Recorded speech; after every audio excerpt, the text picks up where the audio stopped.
What's up, you guys? Carlos Toro here for the Fightful MMA and Boxing Podcast. You guys know what time it is. Time to talk some boxing. I'm your lead boxing reporter, Carlos Toro, and we're here for, I guess, the third official Fightful Boxing Podcast here in this relaunch of this podcast that's near and dear to my heart. We've done a boxing podcast for a long time now, but we spent about 10 or so months without doing so. And so I'm sort of rebranding, relaunching the boxing podcast. I'm your lead boxing reporter, Carlos Toro here. Hope you guys had an awesome Halloween, a very safe and fun Halloween.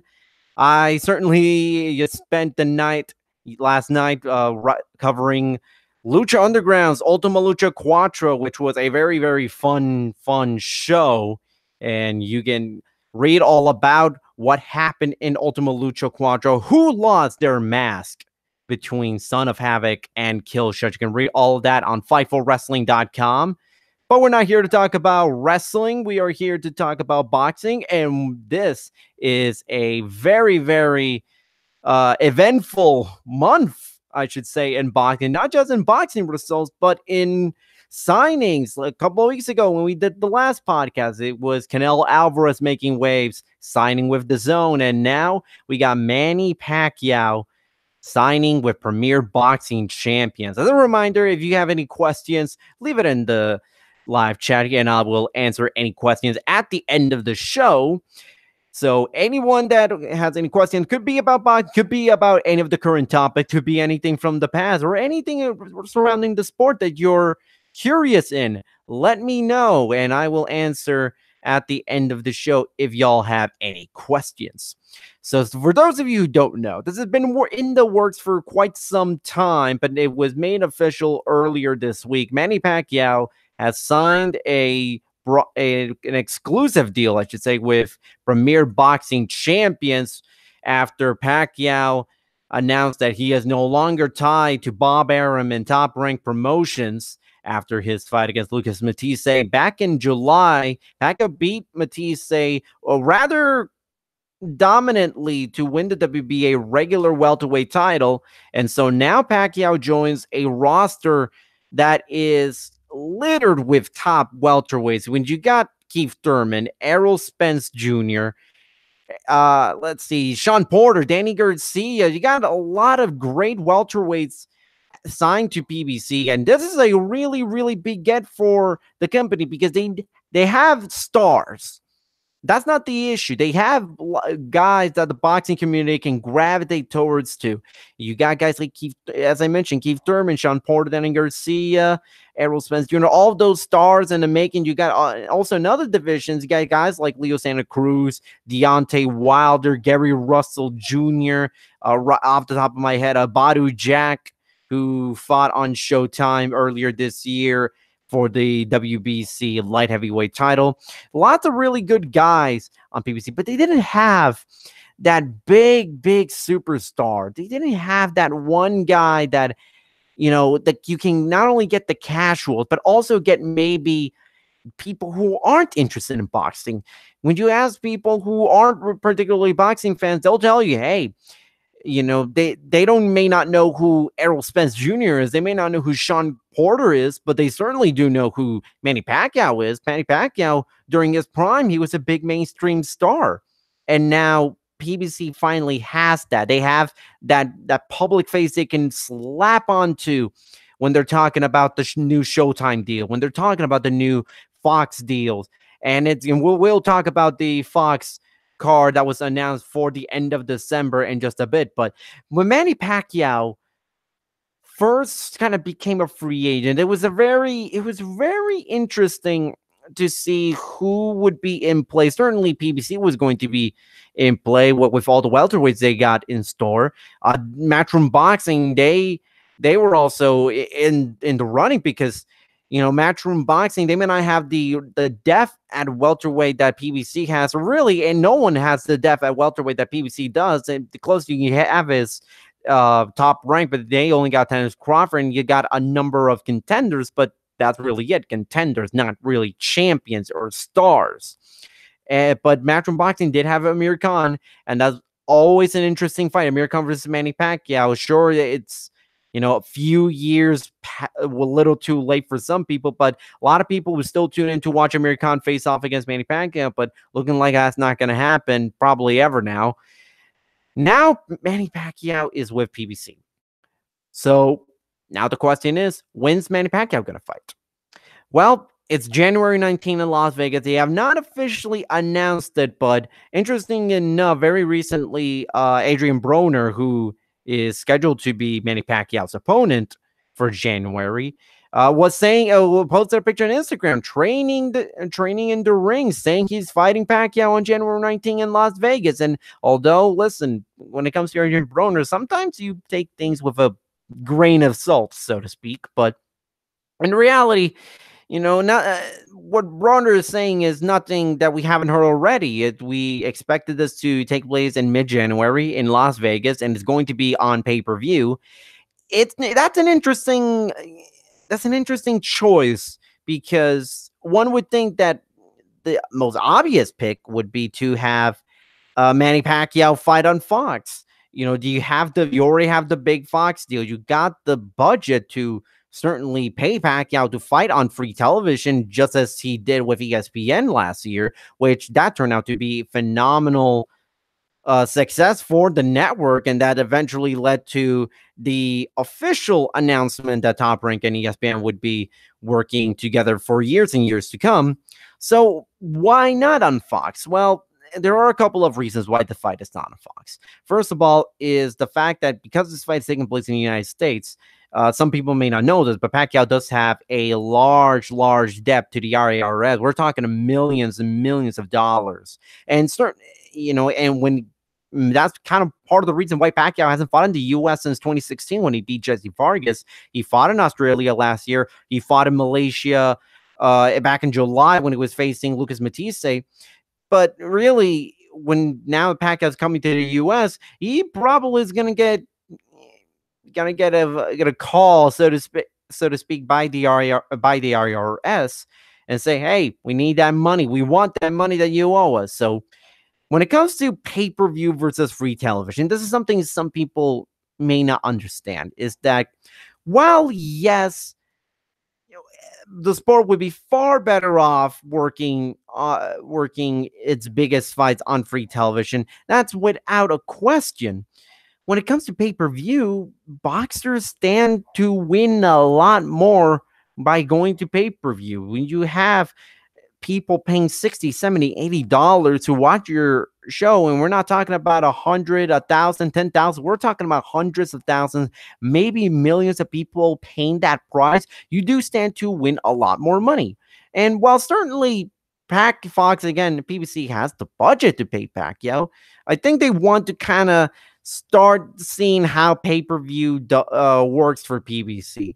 If you notice, PBC doesn't do pay-per-views. Showtime doesn't do pay-per-views now unless it's with Floyd Mayweather. But now you have the December 1st pay-per-view from Los Angeles, which is Deontay Wilder versus Tyson Fury. You have the rumored early 2019 pay-per-view between Errol Spence Jr. and Mikey Garcia, which that's going to be a very, very fun fight to watch if it does get made. And now you have January 19th potentially be a pay-per-view. I think PBC, with HBO being gone out of the boxing game, PBC is looking to see if they can make some bank on the pay-per-view side of the business. We all know that, unless HBO is running the pay-per-view broadcast, there's not really much of a chance to really get a high buy rate. But with HBO gone, I guess it's open season for anyone who wants to do pay-per-views. And really, when you look at it, Pacquiao is still a draw. He's still one of the biggest stars in the sport. Are we expecting 1 million buys? Absolutely not. Not even close. But when you think about it, his floor, I should say, his floor was 300,000 buys when he fought Jesse Vargas in 2016. And in a way, that was, Pacquiao, star power kind of diminished just a little bit by that time. Pacquiao was coming off the loss to Floyd Mayweather in 2015, and really, a lot of people thought he was going.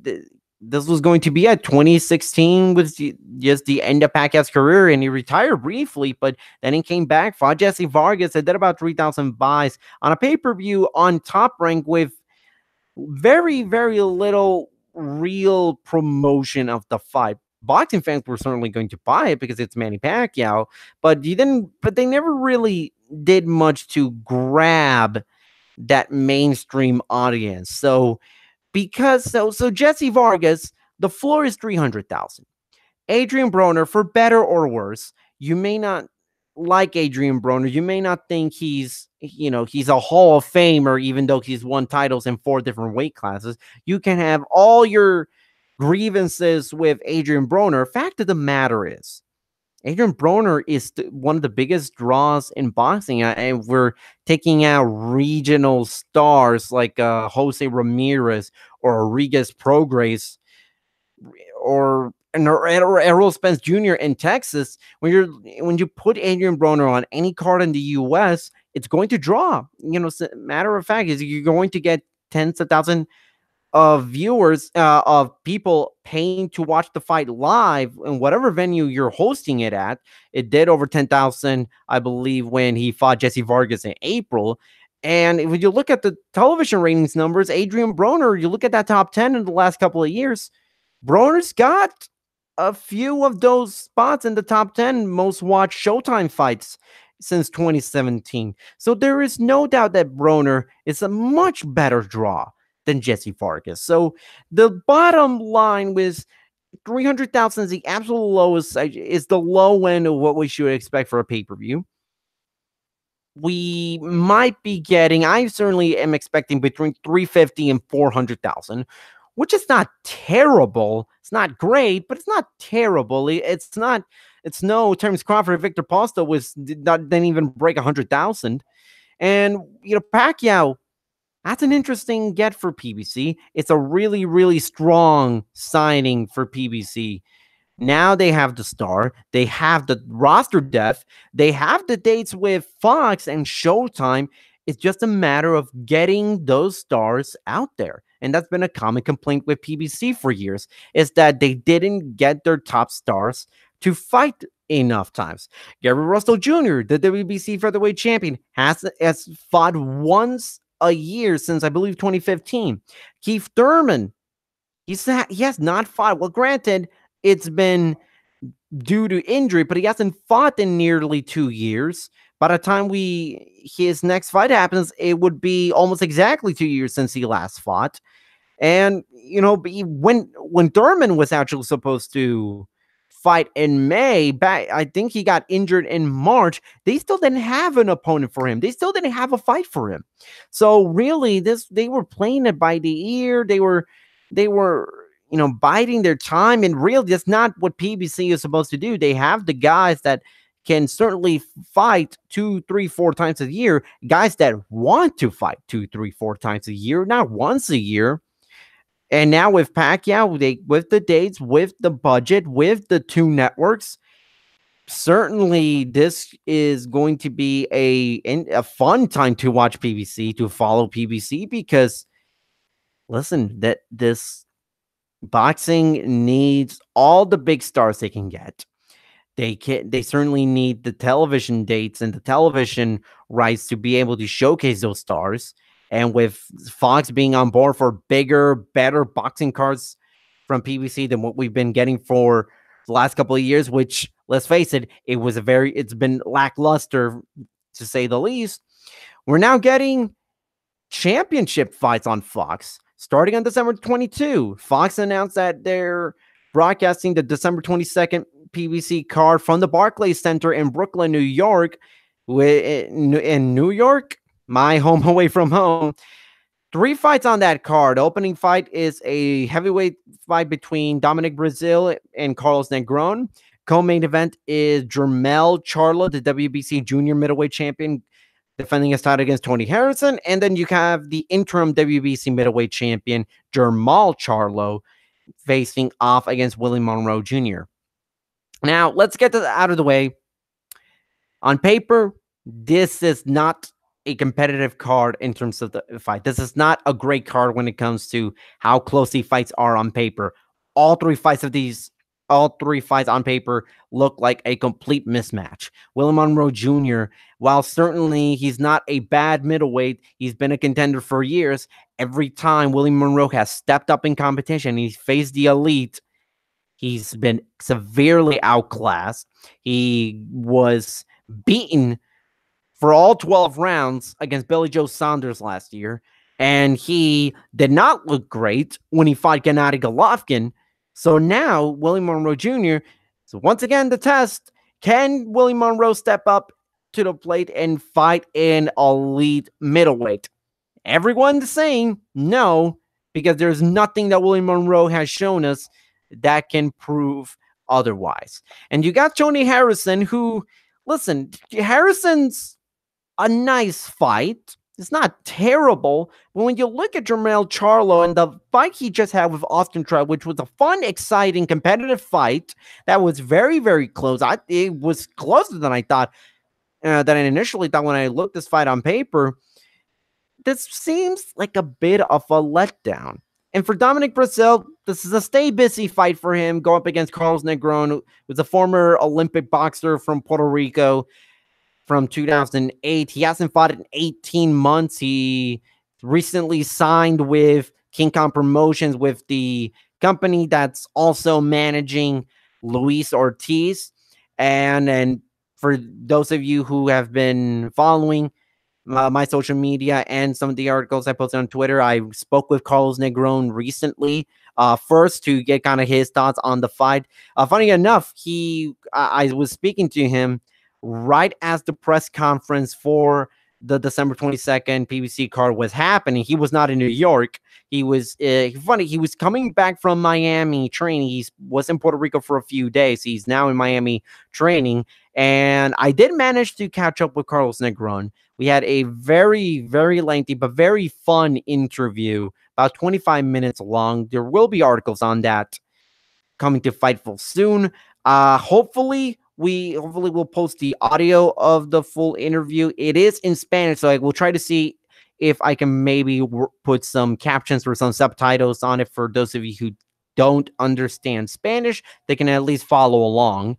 But Carlos Negron, he hasn't fought in 18 months. He only has one good victory, which was the stoppage win over Derek Rossi in December 2017, which, by the way, it's not a bad fight. It's not a bad win. But when you compare it to Dominic Breazeale's resume, when he's fought better competition, when he's fought Anthony Joshua in 2016, he is coming off a win over Eric Molina, who really, if you stack Eric Molina with anybody that Carlos Negron has faced, Eric Molina would win fairly comfortably on all of them, except maybe Derek Rossi, but I still pick Eric Molina to beat Derek Rossi. This is a very, very tough fight for Carlos Negron. Now, speaking to him, he looked comfortable. He looked very confident that he could beat Carlos Negron, and I think he really honestly believes that he can beat him, and he's tailor-made to beat Dominic Breazeale. Dominic Breazeale, he hasn't fought in a year, so he's also got to deal with more or less the same ring rust Carlos Negron has to face. And if Carlos Negron beats Dominic Breazeale, that completely shatters the WBC heavyweight title conversation, because Breazeale was actually the mandatory challenger, and this is not really being called a title eliminator. But if Carlos Negron wins, how can you really call Dominic Breazeale the mandatory challenger anymore when he lost? Now, all these fights, one way or another, I think all these fights are going to end fairly quickly and dominant fashion by, I think, Dominic Breazeale, Jermell Charlo. I don't know. Carlos Negron, simply because of the mystery factor, maybe he can pull off the upset. There is that. I certainly give Carlos Negron a better chance of beating Dominic Breazeale than Tony Harrison beating Jermell Charlo or Willie Monroe Jr. beating Jermall Charlo. So hopefully this ends up being a good, fun card with some fun, exciting knockouts. Now, some people may ask, why are we not getting the big fight? Why are we getting these mismatches? Well, you got to think the long game. And the long game is that you want to build up to a Jared Hurd and Jermell Charlo unification fight, which would be simply phenomenal.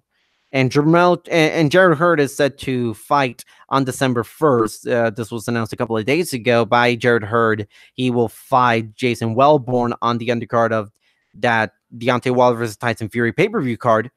Now, here's the thing. And for those of you in pro wrestling who've watched pro wrestling, you can certainly attest to this.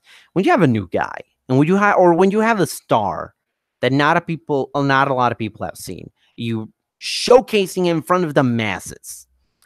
Lots of times they want to put them up with guys who the promoters feel comfortable that their guy is going to come out not just on top, but also win in impressive fashion. Jermell and Jermell Charlo are certainly guys that can look really good in knocking out almost any opponent put in front of them. When you have guys like them, the first time out, and again, this is what I think. What Fox and PBC are thinking. This is not hard fact, but when you match those the Charlo twins against the likes of Willie Monroe and Tony Harrison, those are the type of fights in which they are made to look good. They are expected to knock them out and knock them out in an impressive fashion. And when you get the masses out, and when you are trying to promote to a mainstream audience, ask yourself this: what? You're watching SportsCenter, or you're watching the Fox Sports One's highlight package show. What attracts you more? Is it the competitive fight? Is it the 36 minutes of war between two great fighters? Or is it just one person, or is it one guy scoring a tremendous knockout? It's one that you're going to be coming to your coworkers on a Monday, water cooler talk. Hey, did you see that Jermell Charlo knockout? Hey, did you see Jermell Charlo just knock the socks off Tony Harrison? I think that's what PBC is trying to get. Those knockout wins, those easy matches, so that when those guys get elevated to bigger and better fights, specifically with Jermell Charlo, the Jared Hurd unification fight, which I hope happens summer or late spring 2019. It's going to be a bigger fight because the people are excited. They want to see the knockout. And then when you have the big fights, that's when you get the super competitive, legacy-defining fights. This first time out is really just an introduction to the Charlo twins, because the Charlo twins have never main evented a show like this. They haven't. They've always been relegated to opening fights, undercard fights on the TV portions, a lot of these Showtime and PBC cards. But now they're being put in a bigger spotlight. And you don't want to run the risk of them looking pretty bad or potentially losing the fight. You want to make them look good. You want to make them bigger stars. You want to draw higher ratings. This is not a race. This is a marathon. And while I would certainly love to see Jermell Charlo fight Triple G, while I would have loved to see Jermell Charlo fight Jared Hurd, now is not the time and place. You have plenty of time and plenty of open dates to get the big fights for the Charlo twins. And for Dominic Breazeale, too, if he emerges victorious against Carlos Negron. You can still build up to a Deontay Wilder-Dominic Breazeale fight late 2019, early 2020. That's certainly feasible. But now, it's really a matter of introducing these guys to a mainstream audience, to a non-boxing affiliated audience. And if what PBC is planning works out in their favor, then we're going to see a bunch of great new stars in the sport. And that, again, that's what PBC is hoping for. Again, leave if you have questions you want me to answer during the show. Leave it in the live chat down below. and I will certainly answer any and all questions at the end of the show. So I mentioned earlier at the top of the hour that we are getting that we are recapping a busy weekend of fights. There were mainly two boxing cards this past weekend. First one was an HBO card, one of the last ones we might ever see HBO do. They went to Madison Square Garden, world title triple header. Daniel Jacobs, Sergey Derevianchenko for the IBF middleweight title. Alberto Machado versus Juan Dale Evans for the WBA super featherweight title, and Heather Hardy versus Shelly Vincent for the WBO women's featherweight title. I have mixed feelings about this card. Let's start with the top of the card. Let's start with the top of the card. Dan Jacobs versus Sergey Derevianchenko. Jacobs beat Sergey by split decision, 115-112, 115-112, both in favor of Jacobs, and then 113-114 in favor of Derevianchenko. Jacobs is now the IBF champion. He's a two-time world champion at 160 pounds. This was a fun fight. I love this fight. I thought this was one of the better middleweight fights of the year. I would not put this above Canelo Triple G2, but it was certainly right up there. It was one of those, I guess, if I were to rate this like a Dave Meltzer from the Wrestling Observer newsletter, for those of you who get the reference, I would give this a 4-star match out of 5. Fun fight, very competitive fight. Those two, I wouldn't say they have a rivalry against each other, but they have been sparring partners for years. The story goes, they spar for 300 plus rounds. They know each other extremely well. They're both hard-hitting middleweights. Both of them with, I don't want to say the last chance at a world title, but with Derevianchenko, this was his first chance. And for Jacobs, he knows that he has to win to get the Triple G fights, to get the Canelo Alvarez fights, to get the Demetrius Andrade fights. So both guys had a war, but in the end, Jacobs came out on top. Jacobs fought, outboxed Derevianchenko, who was very strong, very aggressive in certain parts of the fight. Jacobs did manage to knock down Derevianchenko in the first round, so that certainly helped put things in Jacobs' favor. So Jacobs is the new IBF champion. He joins Demetrius Andrade, who is the WBO middleweight champion. He joined and Canelo Alvarez, who is the WBA super champion and the WBC champion, as well as Rob Brandt, who is the WBA regular middleweight champion. Co-main event, Alberto Machado versus Juan Dale Evans. Boy, Alberto Machado knocked the socks off Juan Dale Evans. As I mentioned earlier, if you may not have been a competitive fight, but you got the next best thing. You got the highlight reel knockout that you want. Those are the types of fights that turn boxers into stars. And Alberto Machado certainly looked like a star. He's got the tools. He's Puerto Rican, so the New York market already loves him because New York has a very large Puerto Rican populace.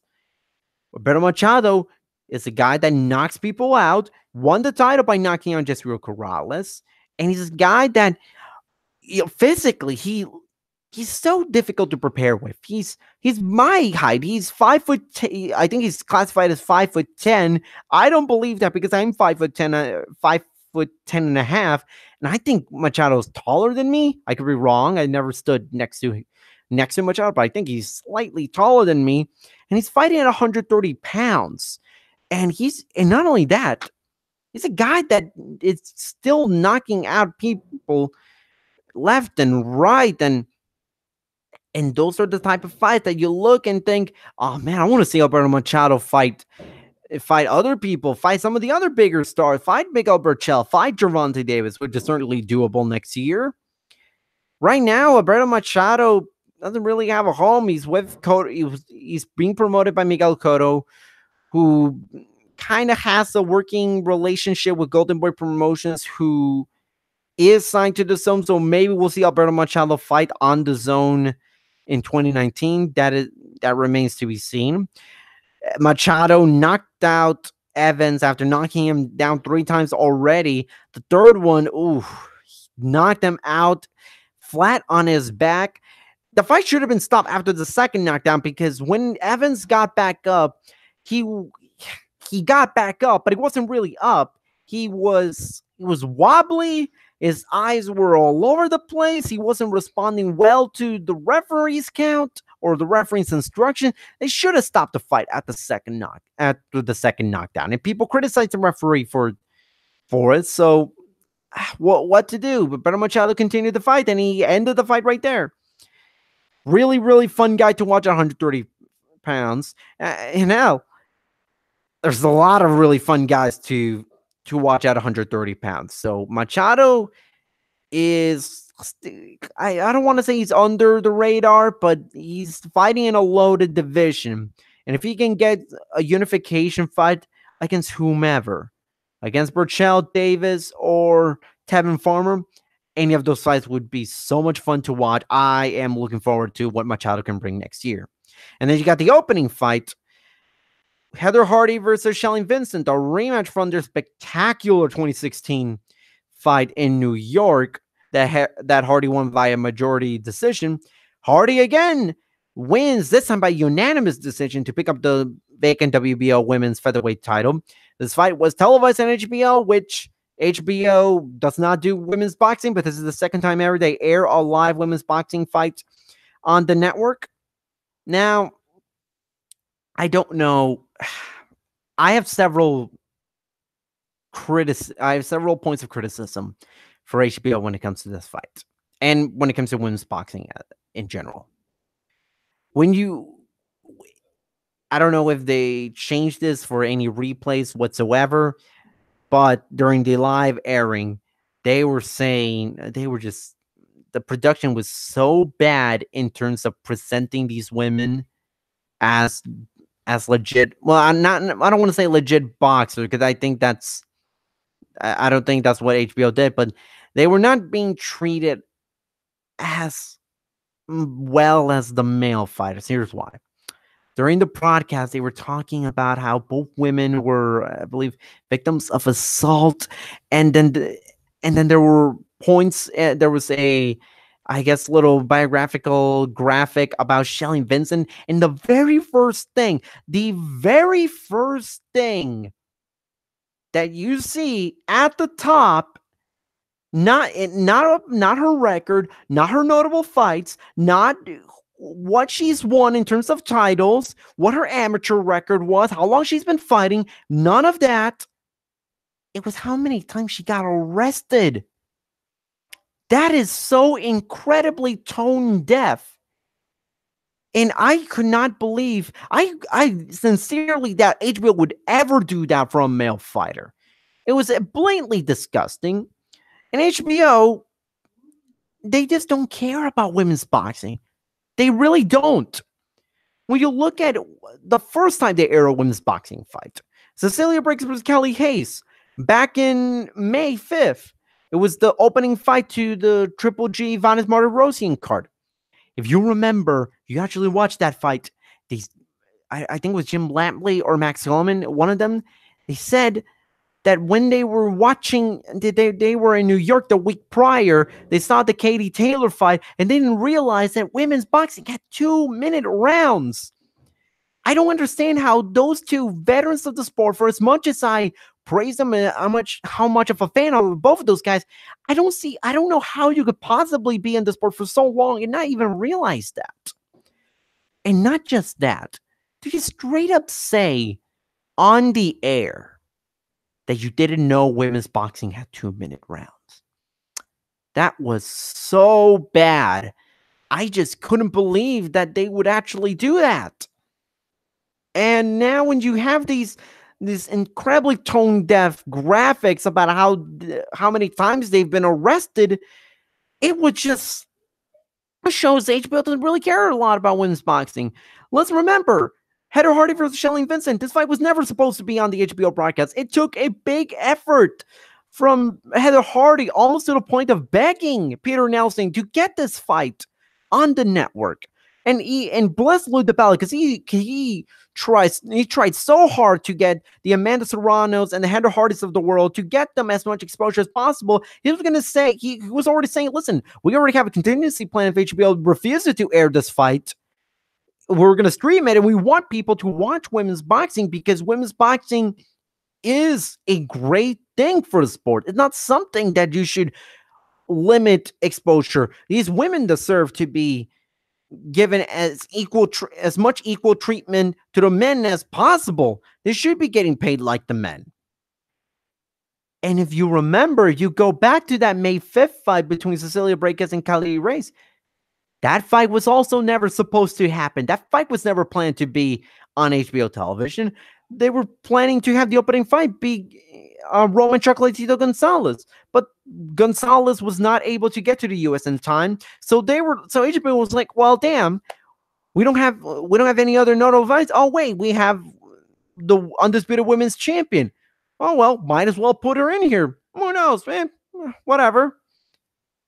So the way HBO treats women's boxing, and how some people, and granted, it's in a very, very, very small minority that's applauding HBO for giving women a chance.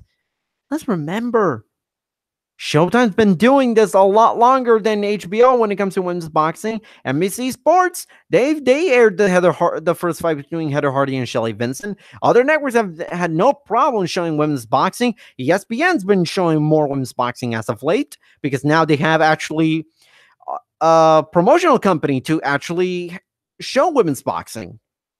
So HBO, these are one of the things I am not going to miss when they leave boxing next year. Is the fact that they so blatantly do not treat the women with as much respect with compared to the men. And again, I've been a fan of HBO boxing for years. That's how I got into the sport. I grew up watching Jim Blampley and Roy Jones Jr. and Larry Merchant and George Foreman on commentary, all those guys. I love watching them. They were the reason I got into boxing when I was only 2. But now, it's kind of, well, excuse me. Ooh, thought I was about to sneeze. Kind of had a little going. But yeah, HBO, sorry to say, but you shouldn't do women's boxing, because you don't give women's boxing the fair amount of respect that they deserve. You just don't. You don't treat it like Showtime does it. And even then, I have my own personal qualms with Showtime, because they honestly should have put the Amanda Serrano fight on that Sean Porter versus Danny Garcia telecast. I don't care that they were streaming it on for free. They should have done it on the main card. You should have that, because you would have reached out wider audience that way. But hey, such is life. I really do hope that Heather Hardy gets opportunities to fight on television. I do applaud the boxing media for giving Hardy and Shelley Vincent as much press as possible. I think that this was the type of fight that should be given the press that it got. Maybe it deserved more. I think this fight deserved as much promotion as the Daniel Jacobs versus Sergey Derevyanchenko. That's my honest opinion. So that's my recap for the HBO boxing card, loaded card, triple header full of world title fights. But that's not the only world title fights that took place on last Saturday. World Boxing Super Series. Once again, 4th week of the second season. We went to New Orleans. Regis Prograis defeats Terry Flanagan by unanimous decision. I'm talking why unanimous decision, to retain the interim WBC junior welterweight title and advance to the World Boxing Super Series semifinals. And then you have on the bantamweight side, you had, actually, no, my mistake. They also had another junior welterweight fight. Ivan Baranchyk absolutely decimating Anthony Yiggett to win the vacant IBF title and advance to the junior welterweight semifinals. Ivan Baranchyk will look certainly now the dark horse to win this whole tournament. Ivan Baranchyk, boy, did he look fantastic in this fight. Ivan Baranchyk, who was supposed to fight Mikey Garcia for the IBF title when Mikey won that title back in March, but that fight never happened because Mikey Garcia decided to go back to lightweight to unify the WBC and IBF titles. Ivan Baranchyk, good Lord, if this is the first time you see Ivan Baranchyk fight, man, I'm sure you were impressed by the sheer power this man carries for being 140 pounds. And he looks, and physically, he looks like a chiseled Adonis at 140 pounds. He absolutely, to say that he beat Anthony Yiget to a pulp would be an understatement because he turned Anthony Yiget's left eye into a literal pulp. I look it up. Look it up on Twitter. The original photo of Anthony Yiget right after he got stopped in the 7th round, or I wouldn't say he got stopped. They stopped the fight. Referee and the ringside doctor stopped the fight after the 7th round because it was looking so grotesque. That left eye.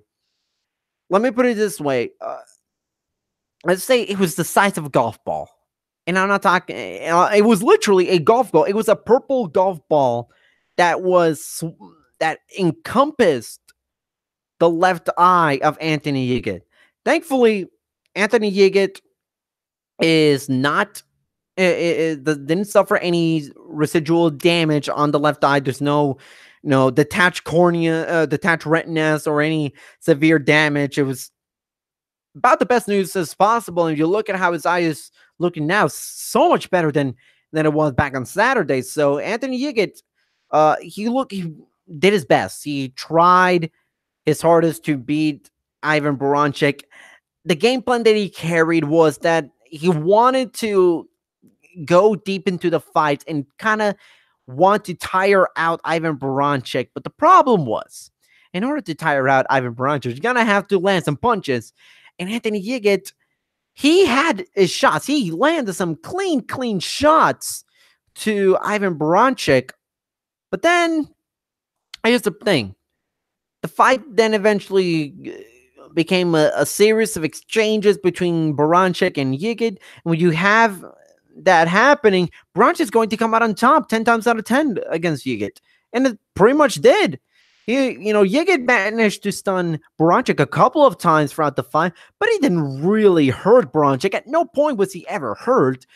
Yiget, on the other hand, just kept taking those straight rights to the left eye, and there was no, even though there was no real damage to the left eye outside of some horrible swelling, in good conscience, you couldn't continue that fight. Not at all. His eye was completely shut. He was only seeing out of one eye, so in reality, you couldn't continue that fight in good conscience. So now Ivan Baranchyk, I believe, is now fighting the winner of the Josh Taylor versus Ryan Martin fight this Saturday, and that's going to be a very, very interesting fight because you got two contenders, rising contenders, who have not really competed at the world stage yet. Maybe Josh Taylor with that win over Victor Postol earlier this year. And now you have Rodriguez Prograis, who absolutely decimated Terry Flanagan. Resounding victory, unanimous decision. Not much to say except Rodriguez Prograis is probably the most complete fighter, 140 pounds, or at least definitively in this tournament, and should be the favorite to win it all. Rodriguez Prograis, he moves so well in the ring. His upper body movement is slick. He knows how to dodge punches. He knows how to move around the ring. And usually when we compliment people on their ability to move around the ring, it's usually with the footwork, and Rodriguez Prograis does have that. But he also knows how to constantly move, shift his body to be able to minimize the damage of punches being thrown at him. He knows how to dodge. He knows the ring almost as well as his backhand. Terry Flanagan, while he certainly has done well for his career, he was a former world champion, 135 pounds. His career is now a mystery. We don't know what's next for him. Terry Flanagan now lost his last two fights, his first two losses in his pro career, both of them at 140 pounds. So really, we won't know what's left for Terry Flanagan. Is he going to remain 140 pounds? Is he going to drop back to 135 pounds? But, the problem is with the title scene, with how 135, 140 pounds is set up right now in terms of their world title situations, there's nothing for Terry Flanagan in terms of receiving a title shot. There really isn't. Maybe Jose Ramirez, the WBC junior welterweight champion, maybe, but even then, I don't see Terry Flanagan winning that fight either if he can't beat Regis Prograis or Maurice Zucker. I just don't see it. So now Regis Prograis will fight Kyle Relic in what could potentially be the fight of the tournament, or at the very least, the most competitive fight of the tournament. And that's going to take place in early 2019. We don't know when, but but stay tuned, because that's going to be a really fun fight. I do recommend watching this card, this World Boxing Super Series card, because the Ivan Baranchyk versus Anthony Yigit fight was fun, was action packed, and if you don't mind the horrible looking left eye of Anthony Yigit, you're gonna have a lot of fun watching that fight. Regis Prograis, you're gonna be you tune into Regis Prograis, and you're gonna be a fan of how he moves around the ring, how he's so slick, how he manages to land combinations so effortlessly on Terry Flanagan. So I recommend that. I recommend watching this boxing card. And speaking of the World Boxing Super Series, we'll close this show off with a little quick preview of the World Boxing Super Series card in Glasgow, Scotland. This Saturday, main event is going to be Ryan Burnett versus Nonito Donaire for the WBA Super version of the bantamweight title, not the super bantamweight title. That's something completely different. And then you got in the co-main event, Josh Taylor versus Ryan Martin.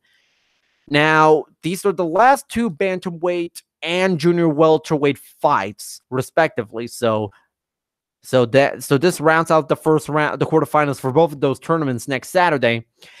Nonito Donaire, the big question, is he going to adjust well to dropping back to 118 pounds? He hasn't fought there since, I believe, 2012. He's been fighting at 122 and 126 in the last few years. Hasn't really looked that impressive, losing to Carl Frampton and Jesse Magdaleno. Fun fights, but, Nonito Donaire is clearly not at that level. Now he's dropping back to 118 pounds.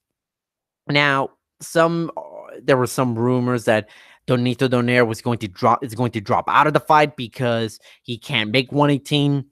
I'm just here to say that's not true at all. Those rumors are not true at all. I spoke to Richard Schaefer a couple of months back, who is Nonito Donaire's promoter, and he said, hey, 118, that's something Nonito Donaire has told me he can easily make. He can make that even when he was at 126 pounds, so that won't be an issue for him.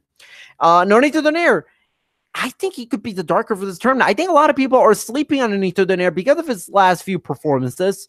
And you can read it on Fightful.com, my interviews with Richard Schaefer, and he gives a rundown why he thinks Nonito Donaire can win, and because Ryan Burnett is certainly underestimating him because of those last couple of fights that he's had, especially the Carl Frampton fight. Nonito Donaire is coming in, the much bigger fight, the much bigger boxer, the more experienced fighter. He's been at the world title level for years and years and years. Donaire's a future Hall of Famer, in my opinion. Ryan Burnett, he's got the title wins over Lee Haskins and Zanat I'm going to butcher his name. I apologize. Zakira. I'm just going to say Zanat because I completely don't want to mispronounce his name, but his resume is nowhere near Nonito Donaire, and Donaire still looks good. If he looks good at 126 and 122 pounds, good, not great, imagine how he is when he's at a more natural weight, which is 118. And I think this will be a really, really fun and exciting fight. But I don't think Nonito Donaire is going to win. I think Burnett's going to edge Burnett just a little bit more. So we'll see how it goes. The other fight, Taylor versus Martin. Taylor, far more polished prospect than Ryan Martin. at this point in his career. Martin could certainly surprise people, but when you look at Josh Taylor's win over Victor Postol, Taylor looks tailor-made, excuse the pun, to fight for a world title. Honestly, as much as I think Ryan Martin is a fantastic prospect, he's still not at that level yet. So I think my prediction for that is Josh Taylor wins late stoppage. So that about wraps it up for this edition of the Fightful Boxing Podcast. Go ahead and hit that like button, hit that subscribe button.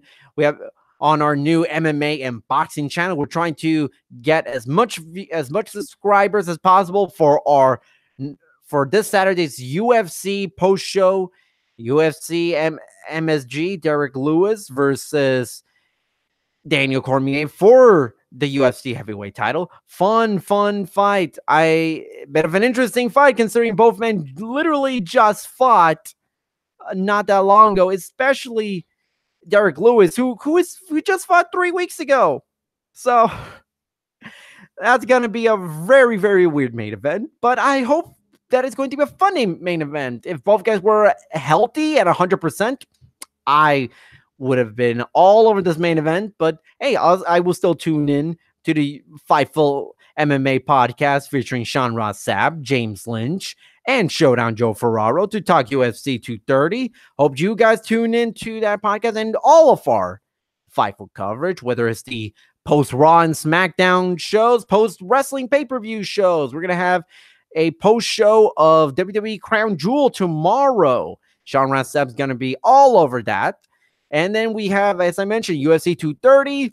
We have constant interviews, videos from the extraordinary James Lynch here on Fightful MMA and Boxing. So I hope you guys tune in. Hope you like what we see, what we provide. The content that we have is bar none compared to all the other combat sports websites out there. Tune into FightfulWrestling.com, FightfulMMA.com, FightfulBoxing.com, and Fightful.com. For this edition of the Fightful Boxing Podcast, Carlos Toro, lead boxing reporter, signing out.